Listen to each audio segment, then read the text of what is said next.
Installing a foolproof module.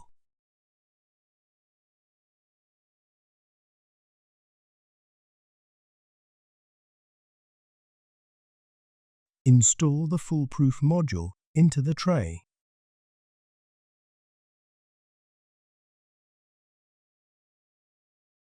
From the outside of the tray, fasten the 2 screws to secure the foolproof module to the tray.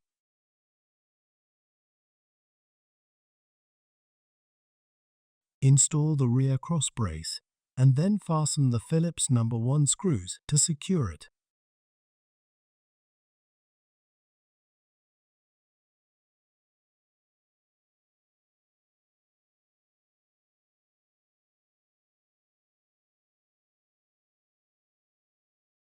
Install the tray cover.